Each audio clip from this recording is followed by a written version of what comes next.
What's going on, nerds? Welcome back to Comic Book Nerd Nation, episode 152. I'm Fox2. We got Pirate. Hi. We got Topher. Hi. And the whole effing Brian. Hi. Apparently, Pirate is more occupied with whatever his cell phone is doing Yeah, I had to. than podcasting. That's okay. It's all, I know. He's got them bitches. I got two phones, one for the money, one for the honey, or one for the gold, one for the. I can't remember how that goes. It's been a while since I've listened to '90s rap. Can't remember because it ain't true. That's why. It's just ingrained. It's just I'm on autopilot. Shit. It's been a while since we've had the whole crew, isn't it? We didn't have. Did we have the whole crew last week? No. No, I don't think so. Yeah, last week it was just me and Topher, actually, I think. Yep. So it was all arguing the whole We episode? kept it real. Actually, it wasn't bad. We did get in pretty in-depth into like some political type of discussion. But it actually went over fairly well. We got some positive comments on it. It's kind of surprising. But Not used yeah. to getting positive comments on your debate skills. Well, no, on my debate skills, just His not when baiting you're skills around. are good. His baiting skills, he's on it. He's on point with his baiting My skills. baiting skills are the top notch. All right. Mm-hmm. Catching bait? I don't know if you guys can see this, but I got a new Thor's hammer. I showed you guys before over my right shoulder here. Oh, nice. They're selling them at Spencer's Gifts for like $13 or something. And it's basically life size. It's plastic. It's super, super lightweight too, so it's, you can basically put it wherever. You could hang it on the wall pretty easily with like some little tack nails if you wanted. But I thought it was a neat addition to my collection of nerdy shit in my office. So, anybody else picked up anything of note in the last week? A cold. Right. A cold? No. Picked Pirates. up the new Doom Pirates computer game. Oh, nice. Pirate's shelf really keeps filling up, but I know it's all stuff that he's had forever and a day, but he's just unpacking. Finally unpacking. No, I'm still unpacking. There's still boxes of He's had all that shit my shit. since he was a kid, basically. He just slowly. I mean, it's kind of funny watching the evolution because those shelves were empty and now they're like, yeah, they're starting to fill up pretty good. I need to get another one. This one I haven't. There's other shit I gotta add to that one, but I need to get He's had another that- one for. If he's had that Deadpool pop figure since he was a kid, he should have sold that shit way back when because it would have been worth a fortune before they existed. I know. Oh yeah, no, that's new. Would you like a warm glass of shut the fuck up? Yes, please. Um, Does it come in chocolate? why is it It's always, called mocha. Why is it always got to be about chocolate and vanilla with you? Huh? Because I don't like strawberry. Fair enough. Vanilla is actually black, just so you know. What? Oh, well, yeah, the plant, the bean. Just saying. You're a bean. Black beans matter. All right. Did you guys hear about the most recent Star Wars casting? Donald Glover was cast as Donald a young, Glover for young Lando. Lando Calrissian Which for the I thought 2018. I Han almost Solo thought that was already a thing. Like I don't know why. When I seen that, I was like, I thought they've already announced People this were- before. We're petitioning or saying he should be. Okay, maybe that's what it was. Lando. Then. And now he's actually Lando. That's awesome. Yeah. I like it. Yeah, I like it a lot too. I think it fits. I'm down with it. He kind kinda of looks like, he kind of Yeah. looks like a younger version of Lando. So I think it Plus, should I've be never good. seen that dude in any bad movie ever. Well, there's that too. That's good. That's a good thing. That doesn't. What has he suck. been? What's he been in? Get on up. Played James Brown. He was Civil in, War. You really played James Brown? Yeah. He was in The Martian. Yeah. Oh, okay. Get on up. What else? Is he What was he in Civil War? Wasn't he Black Panther? No. No. No. Oh, What? that's not What? the same thing. Seriously? Oh my And God. next time on Comic Book Nerd Nation, Wow. Let me see. Wow. Are you about to tell us Oh my that God. they all look the But- same? Come on, man. Oh, I'm not that dickhead. Wow. He has been in. We're not all. He's going to be in Spider-Man: Homecoming.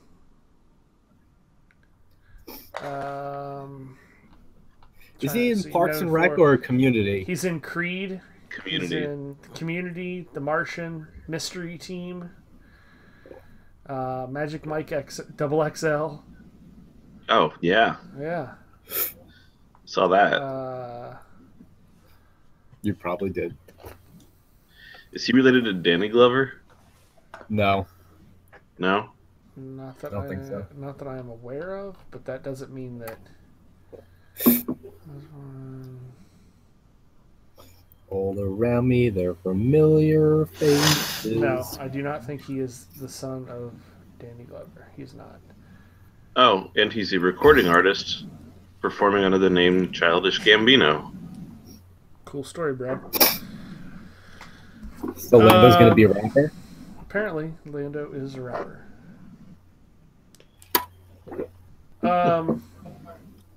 Did you guys get a chance to watch the first Logan trailer? Yes. Sure. Yes. Topher, let's start with you. What'd you think of it? Since you just watched it. Since you I watched it. didn't just watch it. I watched it right before. Since then, I've seen the Guardians trailer, Which you the watched Assassin's Creed trailer, which all of them within the last 15 minutes. that was like 20 minutes ago at least. Yeah, no, I thought it looked pretty cool. I mean, I absolutely love the song that they used in it. 9 Inch Nails Hurt, but it was the Johnny Cash cover of it, and God, 9 Inch Nails suck. Oh, it's pretty good. And ignoring Brian, like the trailer was pretty good. The Johnny Cash feel to like an old man Logan like is kind of badass. I'm not gonna lie. I thought. I mean, clearly they're going all in on Hugh Jackman and Wolverine, and they have been for some time, But at least this one, it's not like a cameo. It's not like, oh, it's an X-Men movie that takes place in a different timeline where Logan didn't end up at Weapon X, and up there he is at the Weapon X facility. Okay, we had to get that in. Okay, we're done with that scene. Can we get back to the rest of the shooting movie? This one is all about him, so like they don't need any excuses for why they're including him. I liked Patrick Stewart coming back in it as Charles Xavier. They didn't really say the identity of the young girl, but pretty clearly X-23. Yeah. Is it? I mean, was there any indication for that? Yes. There's the one scene where you see the claws coming through. He's like this. And you see claws coming through. Oh, I did see that. Was it? Okay, there were 2 claws coming the other direction. Yeah, I'll find the picture on Facebook that I saw the other day. That's just the still of it. And send it to you. But I mean, it would make sense. It would fit the story. I mean, they said that there were like no more mutants anymore. I don't know if they've all been hunted down and killed or whatever. But I mean, X-23's origin in the comics is that she's a clone of Wolverine. So if the government was trying to make more for some reason and make them as their own super weapon, then super soldier, then it would make sense that if there's no other mutants, that there isn't a new one being born. There's just one that they tried to clone from Wolverine, who's still around. Also, as you're saying that, remember the scene at the end of Age of Apocalypse or whatever, that shitty X-Men movie came out? It's somebody taking the blood from the Weapon X facility and put it in a briefcase. Oh, no, I missed that. Or don't remember it, or blocked it out along with the rest of the movie. Okay, so I'm going to jump in. It was I think that it's in the comics you've had years and years of this like relationship, this dynamic between, it's always Logan and him mentoring some young female mutant. You had Wolverine and Jubilee. You had Wolverine and Armor. You had Wolverine and he's kind of a pedophile.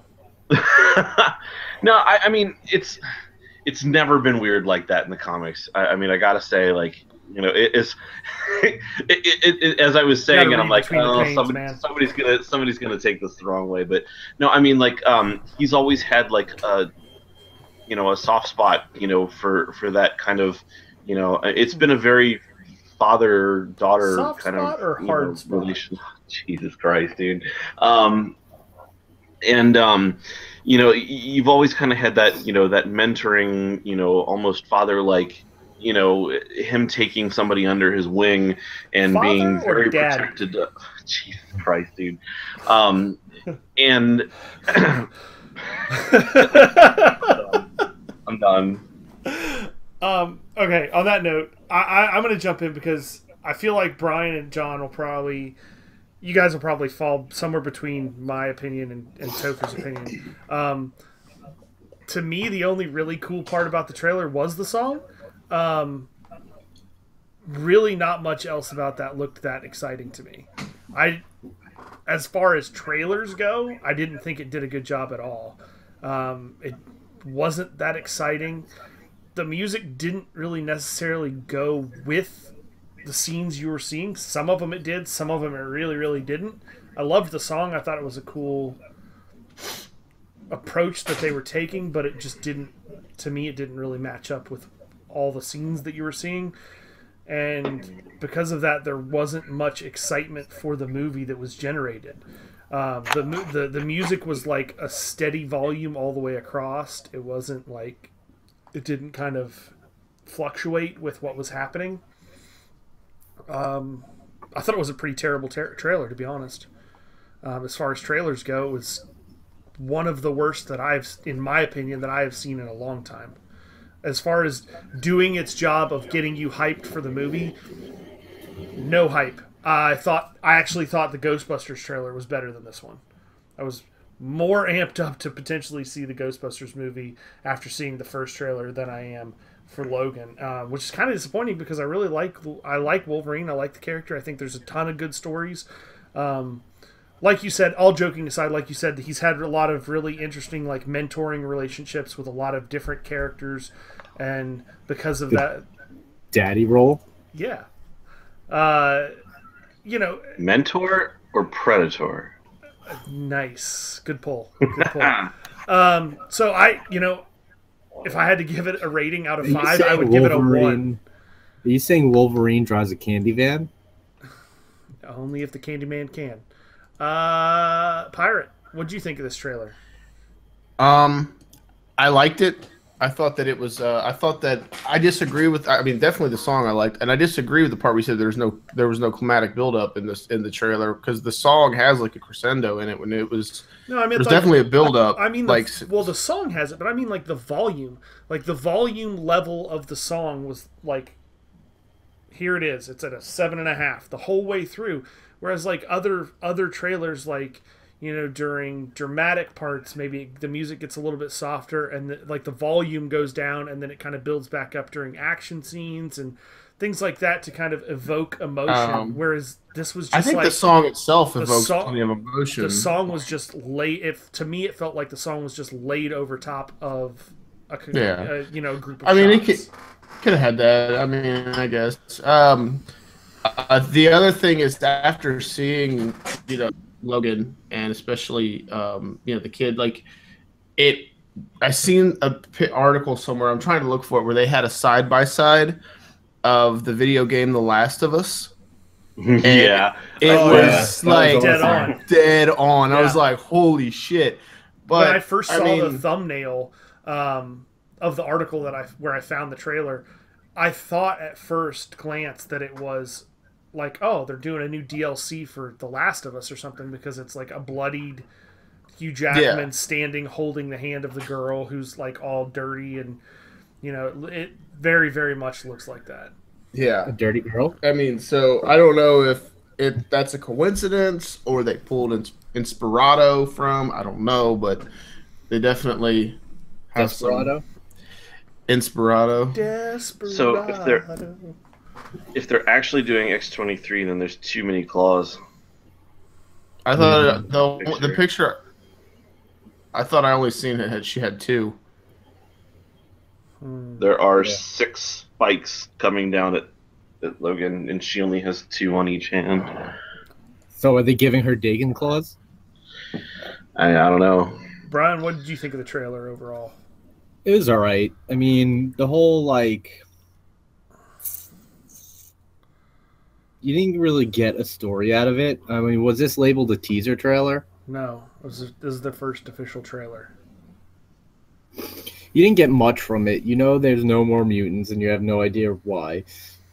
I mean, I don't like how they like pushed the whole Old Man Logan thing. Like San Diego Comic-Con, Hugh Jackman was like, "I got 3 words for you, Old Man Logan." The only Old Man Logan is because he's old, and he's a man, and his name is Logan. Yeah. The international trailer was better because you see Wolverine fucking Shove his shit through the dude's Yeah. head. Yeah. right up the jaw out the I have top not of his seen head. that. I saw where that was. It's basically but I the haven't seen same. It's basically the same trailer except for that part, really. that. Well, But- the trailer, the movie is rated R, and the trailer for the U.S. has to be suitable for all audiences. They have to make it a G or PG trailer, basically. So I'm not surprised that the international trailer has some more of the violence in it. Yeah, the because that's what international gives it the R rating. It was Red Band trailer, but which is weird because other movies had Red Band trailers for the U.S. for us. Why isn't this giving it to us? But I don't know. It's an X-Men movie. I mean, look at their track record. I mean, yeah, it's a rated R movie, but is it going to turn out to be good, or is it just going to turn out to be a bloody Wolverine Origins scale movie? Yeah, I mean, and I'm hoping it doesn't go the Wolverine Origins route, but I really hope that they learned their lesson on that one. But, then you still had them changing all kinds of characters and just doing whatever the fuck they wanted with, Apocalypse too. So Is Apocalypse that bad? I haven't seen that one, and I'm kind of Yes. surprised to hear that was that bad because I really enjoyed the what was it? X-Men Days of Future Past was good. Days of Future Past was solid. Apocalypse, not so much. That's unfortunate. And there was one thing in the Logan trailer that I really just that jumped out at me, and I was like, oh, god damn it, why? When he's walking with the little girl. No, it was when he goes to attack somebody with his claws, and he like leaps at them, like jumps with his And claws it's out. like this super And it's- overdone. And it's just like such clear, obvious wire work. It's like the Yes. exact same wire stunt that they did with Logan in the first X-Men Why movie. wouldn't they do CGI for 15 that? plus years ago. I don't know. Like, and that was Speed a it big up. complaint.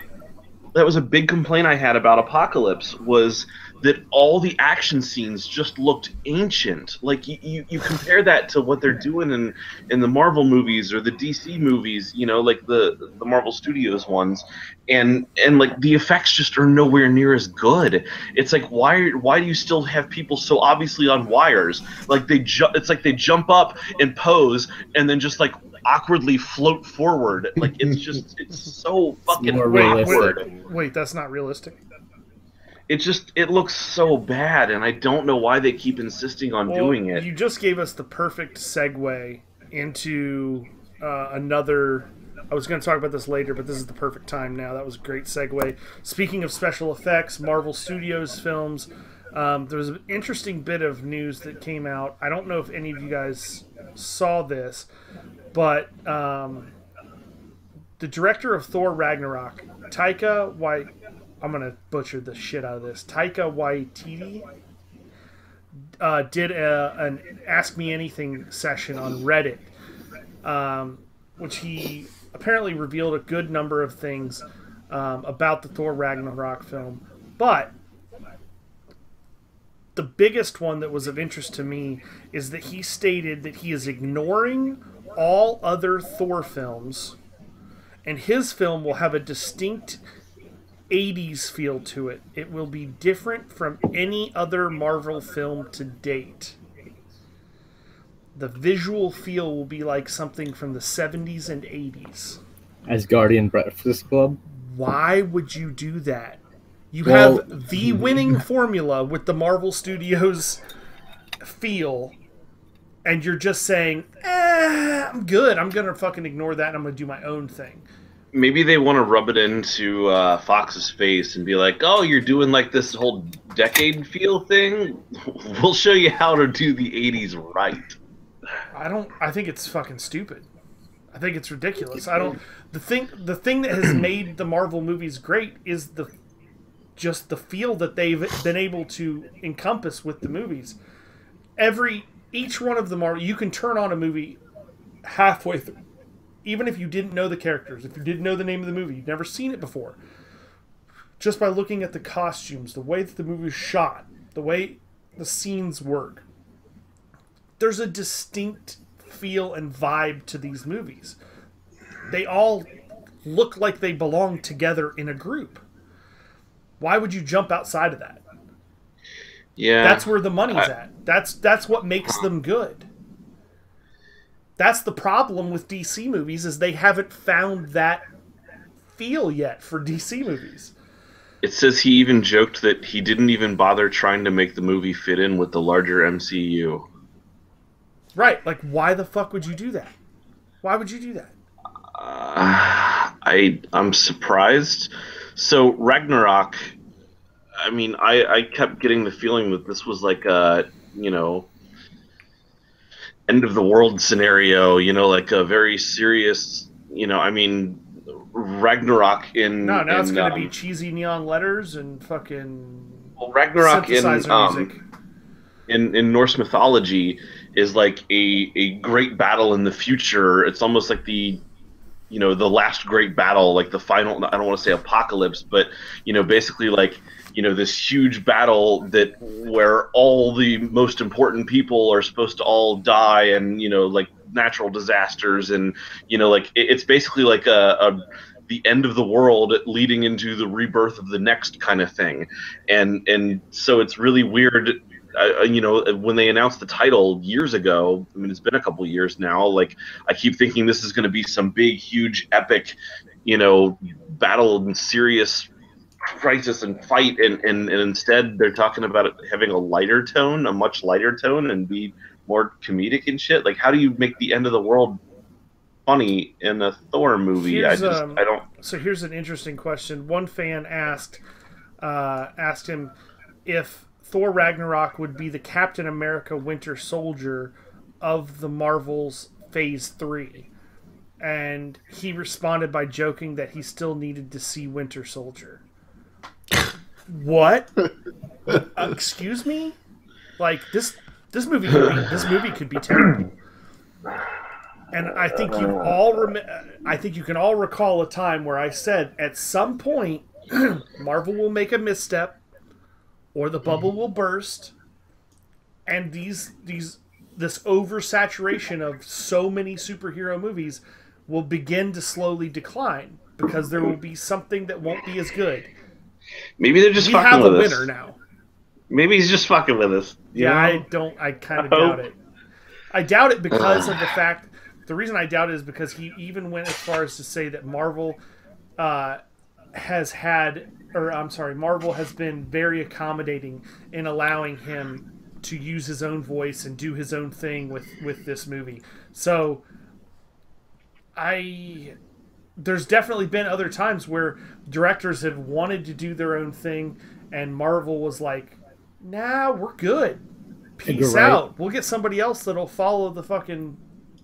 The Ant-Man debacle? Yeah, a perfect example. Ant-Man. See you bye, director. We're going to get somebody that will follow the fucking winning formula. So why change it now?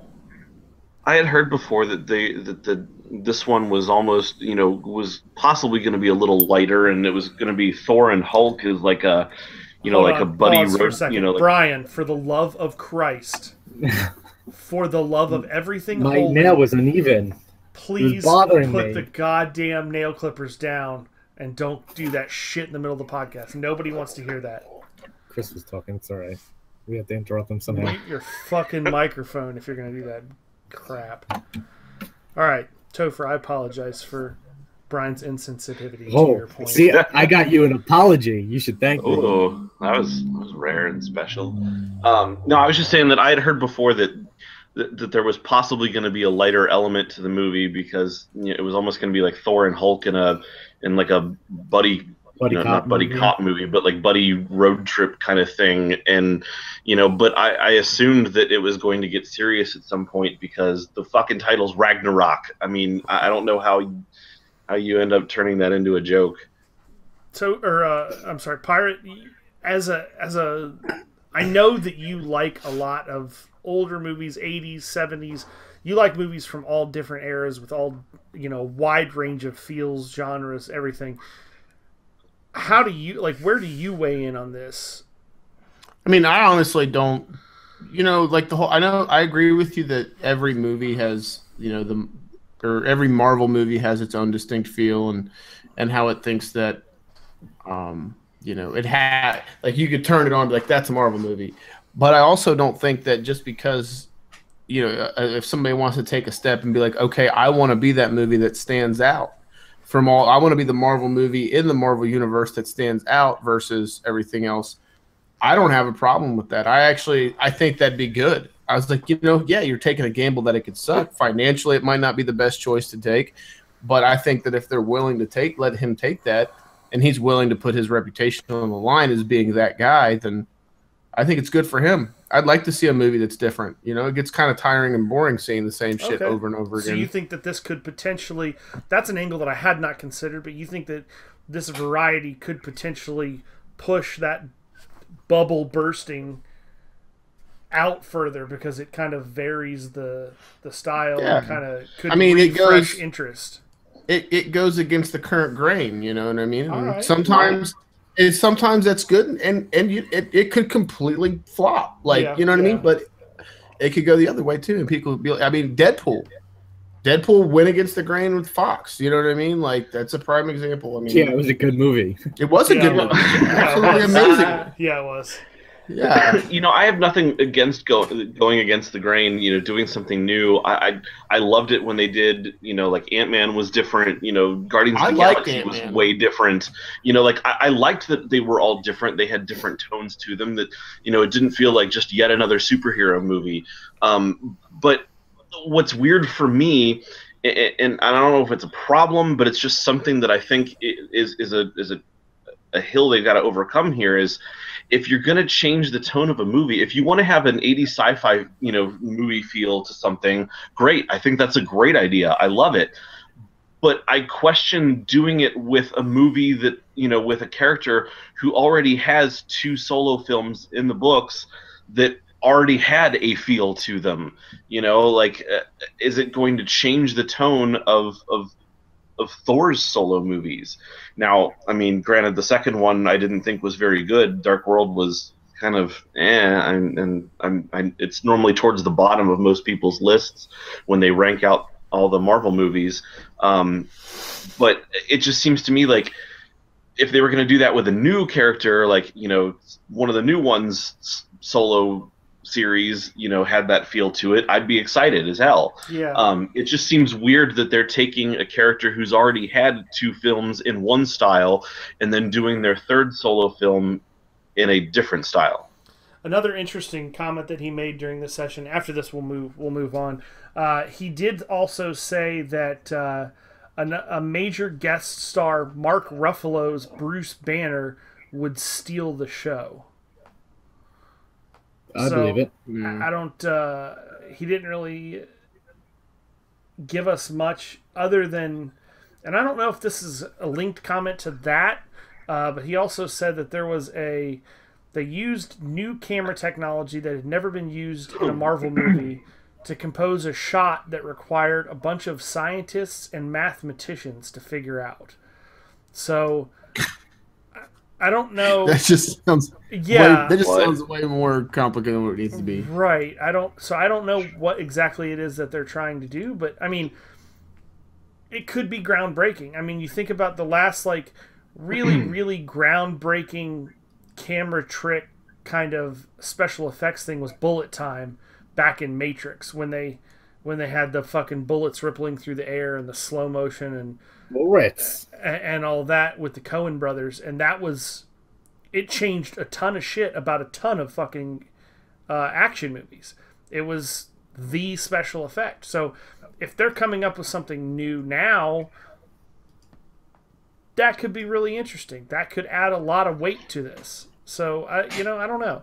We'll have to see how this movie as a whole turns out. But I really, obviously, I'm just by nature skeptical of this, but I like Pirates' slightly optimistic look of the fact that, a different feel could potentially be kind of refreshing and keep these Marvel movies that have all been great so far from getting stale over time, because you're getting a different feel every once in a while.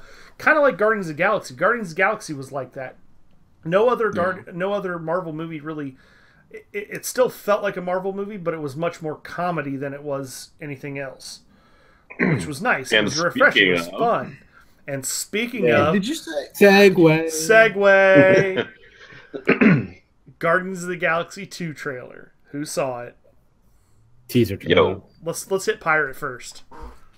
I seen it. I liked it. Yeah, that was a hell of a seen it. I about liked it. Yeah. I mean, I like the what's the scene where he's sitting there and he's like, talking about like, Drax is like, you just need to find a woman as pathetic as pathetic as you.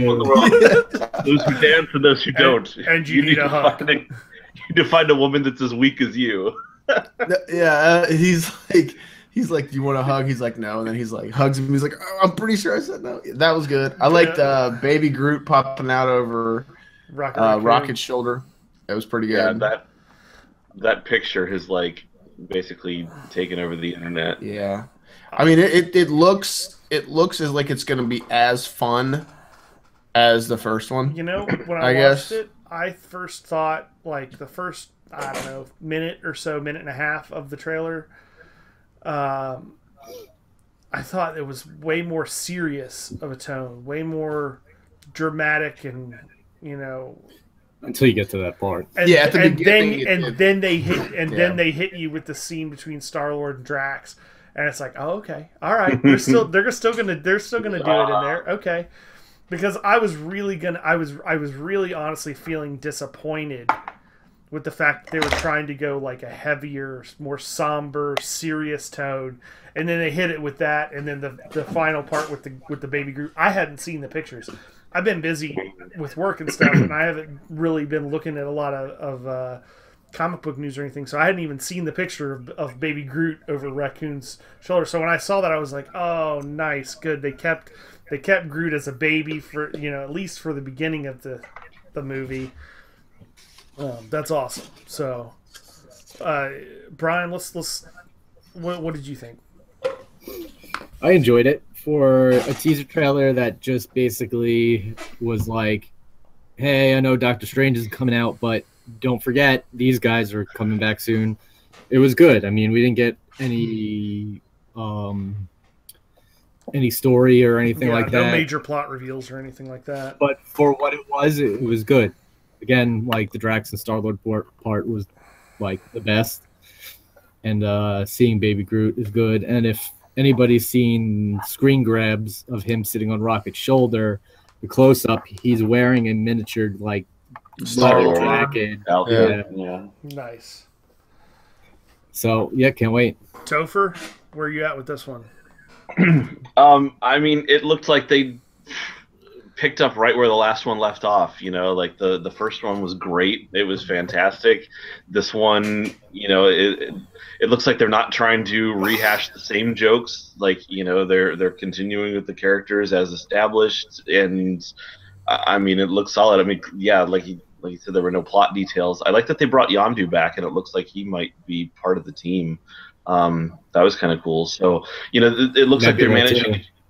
Yeah, they're managing to keep the same feel to it, but the roster is slightly different. So, it's much like comic books where you have a property that has a common feel to it, even as the team changes up and things actually happen to the characters, and you get a longer term feel of it because Groot is still Baby Groot. Like Yondu's now on the team, Nebula might still be there.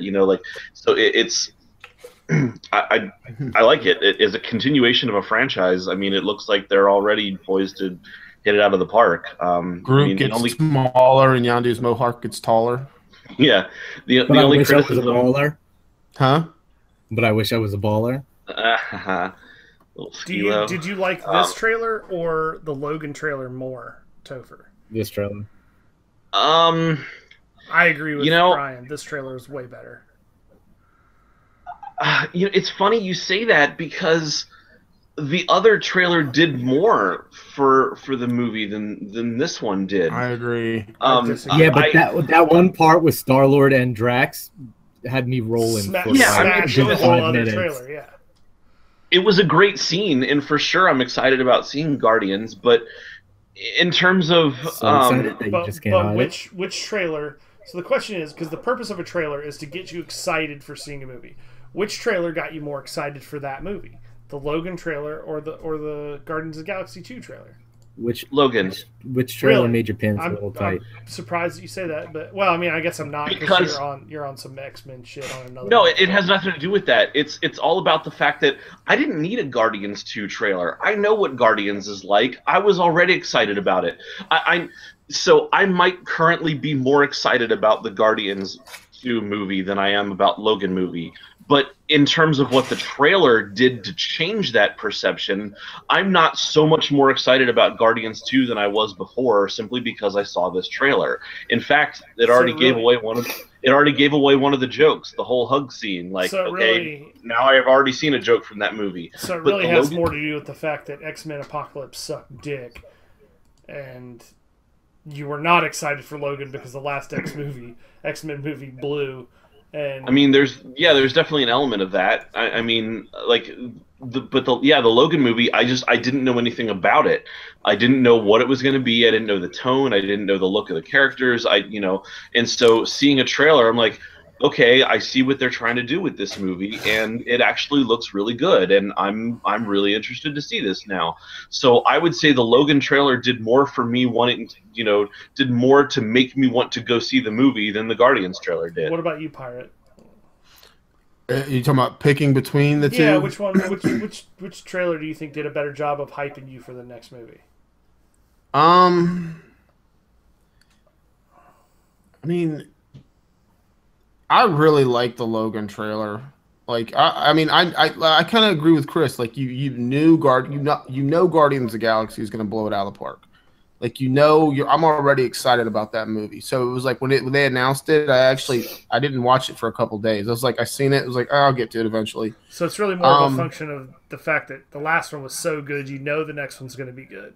Right, and I didn't know. I think there was so much anticipation going into news about Old Man Logan, about the next Wolverine, his last portrayal as the character, Hugh Jackman, and I think that I was more curious to click on that one, and then once watching it, and then plus you throw Johnny Cash in there, I'm like, probably.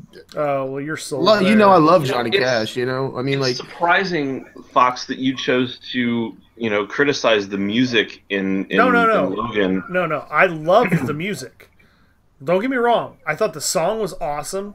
I thought the feel of the song was awesome. I just didn't think it was mixed audio-wise well at all. I felt like if you gave me the song and you gave me that exact sequence of clips, I could have produced that trailer to the same quality they did. And I'm not, by any stretch of the imagination, a trailer producer, because they didn't fluctuate the volume at all. Okay, from a sound engineering perspective, I see where you're going with that. Like elementary level. In terms of choice of song for the movie, like I loved the feel of it. I mean, I agree completely with an aging Johnny Cash, with an aging Wolverine, warbling out, feel, like I get it. 9 Inch Nails song, to have Wolverine come out, Why are you waving around a PlayStation controller? Because he's about to school you. I was like, what the fuck is he doing? A dual face. It was sitting on the couch next to me. I was going to move it out of the way, and then I just got into it. It got animated real quick.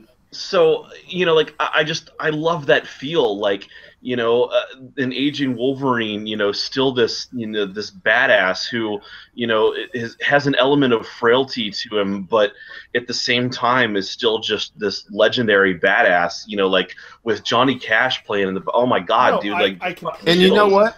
Whereas the song choice in Guardians of having the same song that was from the original, like I was kind of like, really? I was a little disappointed in that. Yeah, I think too that the biggest thing with the Johnny Cash, and you say they didn't fluctuate in volume, and Chris said, having Johnny Cash play, Nine Inch Nails' rendition of "Hurt," or Johnny Cash's rendition of Nine Inch Nails' "Hurt." I think that you said background. I thought that song was in the foreground more than anything. No, yeah, that's exactly what I mean. And I liked, and I artistically, I think so too. And maybe I think I like that. Yeah. I like that was the song that was like, you're not really watching a trailer, you're hearing a song and you're seeing a trailer's behind. It's almost like you take you take Johnny Cash's rendition of a Nine Inch Nails song, this is the new rendition of a Wolverine. Rendition of a man, like you know what I mean. Like it's like three artists in one song. Like to me, they were saying more about the character and the tone of the film with the song than they were with the scenes they were playing behind it, and I really appreciated that. I did too. I appreciate you. I really get like the value of Johnny Cash's music and what it can do to any song enhance the emotion of an event or a scene or anything like that. Personally, one of my favorite moments, and Pirate can speak to this probably more than me, but in his first mixed martial arts fight, I had the opportunity to corner him and coach him, and the song that he chose was Did you rub him down with oil? It was Johnny Cash. What was God'll Cut You Down. God'll Cut You Down. And the sound of that song, the lyrics of that song as he was walking to the cage, entering the cage, and all these things added so much to the moment. I noticed, the crowd noticed. It really enhanced the moment, and I get that aspect of it. I get why. Did you lose that fight, Pirate? No. Do what? No, we don't lose. We don't lose. We don't lose fights over here. So I was gonna say that'd be terrible choice of music if you're gonna lose. I get where or how Johnny Cash music and his lyrics and the emotion that he puts into his songs can just take something and really elevate it. But what I didn't care for was, I guess, like you said, it's probably a design choice that this felt more like a music video than a movie trailer. It felt like it was more about the song than that it was about the movie. I felt that like this was really about this music.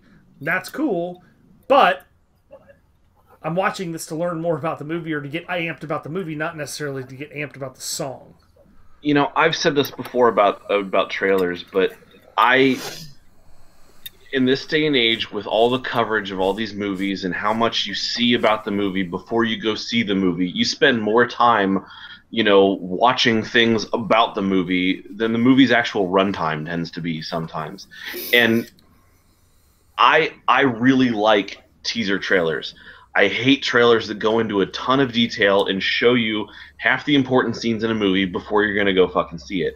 And so what I want out of a trailer is to know, what is the feel of this movie? What, like maybe a little bit about a hint about the plot, but I want to know what the feel of the movie, what's the tone to it.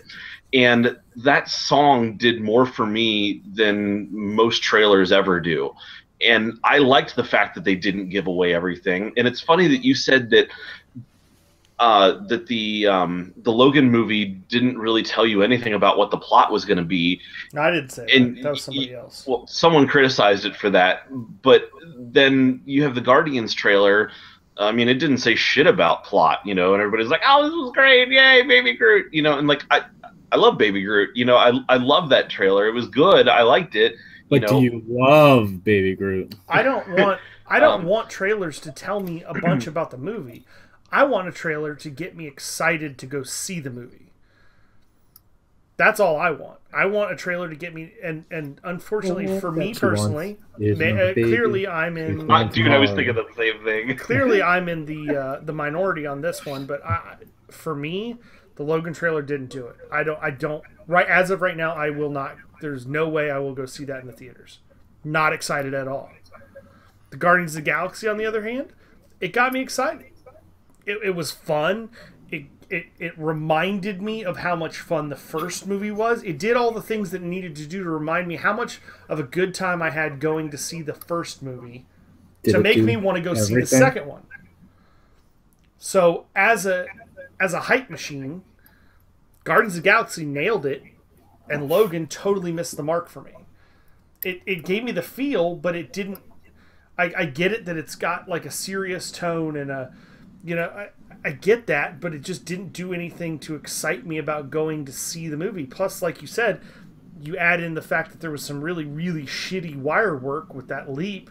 That was not exciting at all. Like, I can go to the fucking Ringling Brothers Circus and see that shit live.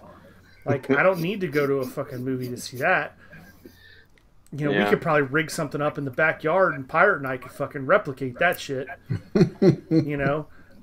Don't write a check your ass can't cash. Let's do it. Let's do it. Get the GoPros out. Let's do it. And this is where Pirate loses the use of his other foot. Let's do it. Let's move on because I know we could debate this all fucking day. Let's move on. Brian, you got a story about how Civil War II was ruined by Marvel. There's a story. Named Brady. Yeah, well, Marvel fucked it again. Yeah, I think everybody who has been reading Civil War knows it was fucking delayed like no tomorrow. It was Civil War 2, and this past Wednesday came out. Spoiler alerts. Yeah, well, kind of not really. I mean, it's really more on Marvel than us at this point. So this past Wednesday was the release of the new Iron Man book, the infamous Iron Man, which saw, Dr. Doom on his path of glory and, reestablishing himself and trying to make up for what he's done in the past, become an Iron Man. He has his own Doom Iron Man armor and shit like that. So in the book, you learn what happens after in the end of the finale, the fucking closing act of Civil War. And I'm just like, dude, Civil War hasn't even finished yet. It's still 2 or 3 issues out. They did the same thing with Secret Wars. They started publishing books that come out in the universe after the conclusion of whatever the big finale was supposed to be. And Forever Evil was the same way too. This is my problem. Everybody does that. This is my problem with that. If you're gonna hold back books, before Doug gets to his statement, if you're gonna hold back books, if books are gonna be delayed, then you should hold back the books that tell you the fucking outcome of it before it's even out yet, because you're just ruining your whole story. I don't really need. Well, this is that totally plays into exactly what I'm saying, and it's both sides of the fence. It's Marvel, it's DC. I'm sure it probably happens in some of the independent publishers as well, but the fact is, making money is more important to them than telling stories. That's what it boils down to. They could give a fuck less about telling a good story in the proper chronological order to their loyal fans, while they would prefer, fuck it, we've already got these other books done. Who gives a shit if it gives off the fucking conclusion of the last $150 worth of fucking issues that they've purchased, and it spoils it. We'll just release those anyway. That is really, really sad. That is one of the biggest things that is wrong with the comic book industry today. Is not about telling good stories and engaging fans. It's about the almighty dollar. And I don't think there will ever be a solution to that. Can you do both? They should be able to. They should figure out a balance to do both. But as of right now, they clearly have not. Like you said, they did it in... what was the Forever, they did it in Secret Forever Evil. Wars. They did it in Secret Wars. Now they've done it in Civil War 2. This is becoming not like an exception to the rule, but this is becoming the standard. Is now you've got all these books talking about the aftermath coming out months before the ending of the actual story, that in some cases you've spent a lot of money and time investing into this story, and it's really, really sad. It really is. And to me, it detracts people like myself from going and buying issues week to week. I would almost rather stay completely ignorant of the entire storyline, wait until it comes out on a trade paperback, and then buy it as one complete book so that I can read it from start to finish without them fucking spoiling it at the end. Because to me, they spend all this time building it up, and then you get to like with Forever Evil, you get to the last issue, and then all of a sudden it's delayed, and they're releasing 12 different titles that spoil all of the fucking outcomes of Forever Evil. You know, it sounds like the exact same thing happened with Secret Wars. It sounds like the exact same thing is happening, probably to a bigger extent, with Civil War 2. If you're still 2 or 3 issues out, that's a couple months away. I mean, you're talking about being into Civil War probably still to February, March. If they're already releasing, February. You know what I mean? If they're already releasing issues that are about the after effects of Civil War 2. What the fuck is the point of even reading the final issue? You're going to be able to piece it together. So I don't know. Topher, do you have a? I don't know. It's frustrating.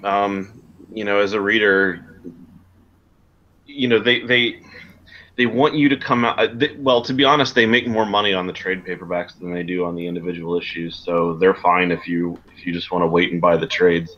But you know, yeah, for the people who are buying the issues every single week as they come out, I mean, like, it makes you not want to go to the store.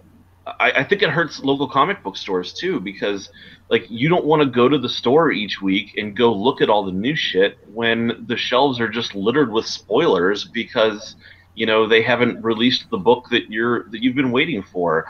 And it's going to hurt sales a little bit too, you'd think, because it's like, do I want to buy any of these new books? Like, I don't necessarily want to read the spoilers before knowing what's happening. And you don't even know if you like the outcome. I don't know which of these books are going to be good, because like, what led up to this character being this is about, you know, like Doctor Doom as infamous Iron Man, you know, like that sounds decent, but like, what led up to that happening? Is the story going to end up sucking and he's doing it for some stupid reason that I have no interest in reading about? You know, like, what are the circumstances that led to this, and do I want to be a part of it? You know, and like, it's hard to make that decision unless you've read the story that leads up to it, and you can't do that when they haven't put it out yet. Yeah, it's unfortunate. Pirate, do you have a?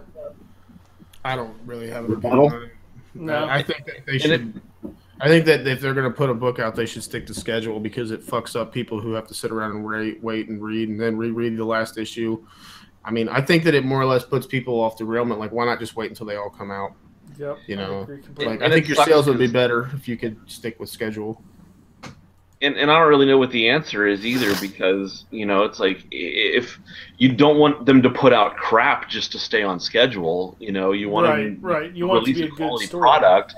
So it's like, don't put it out before it's done. But my God, people, you know, how many years have you been doing this? You should know how long it's going to take and what delays are going to be. And if it's going to be like that, well, then fucking, you know, schedule it to end, you know, like, give yourself an extra 2 or 3 months to get it out there, and don't schedule the new books to come out until after that. Yeah, I don't know. So where do you think the fault lies in something like that? Is it editors, like, delay on Scheduling. I think it's editorial. Or is it the writers who say, like, I can do it in 5 books, and then they get to a point and they're like, I'm going to need an extra book, and then they have to say, okay, well, we got to fit that extra book in timeline. Like, you know what I mean? Like, I think it's a little bit of both. I mean, with Secret Wars, you had it was supposed to be an 8-issue arc. Like the first few issues, it's like 1 of 8, 2 of 8, 3 of 8, 4 of 9. You know, so like partway through they realized, oh shit, we're gonna need an extra issue, and I mean, I think plotting. Forever Evil was the same way too. They delayed it because they needed to throw in another book. Yeah. And I mean, once you start actually sitting down to do the plotting, I can understand that, you can't do all that work ahead of time. Doing the plotting is a major part of writing the book, so that's something they may not have known until that point. And it takes a while to draw, like getting the art done on these takes a while. I mean, every single page is a freaking work of art, and you've got 20, 30 some pages in some of these. And so clearly there's a lot of work that goes into these. Nobody's denying that. But with as many years as they have of experience doing this stuff and planning these things, you think they would be aware of how long the delays are going to take, and they might plan ahead a little better next time. But, working in corporate America, I'm well aware that managers don't ever do that. So, I mean, it's the same. It's the same at my company. Know any good project managers that might be able to step in and help them with that? It's the same at my company. Nobody ever learns. Every single project goes way over the time frame, and the next time they're like, well, we could probably get this done in this amount of time if everything goes perfectly. And then surprise, surprise, it never fucking does. So, I mean, nobody else is any different. It's just frustrating when, you have people who are excited about the outcome and invested in the product, and I don't really know how to tell them to run their business differently. If they haven't figured it out, I doubt I can in the space of a podcast. But it just seems to me like, I hope that they are devoting some effort to trying to do better at this. Yeah, it would be nice. That's for sure. I hope that doesn't become the golden standard. But all we can do is wait and see. Until then, that's it for this episode. I'm Fox2. We got Pirate. Have a good one. Topher. Bye. And the whole effing Brian. Bye.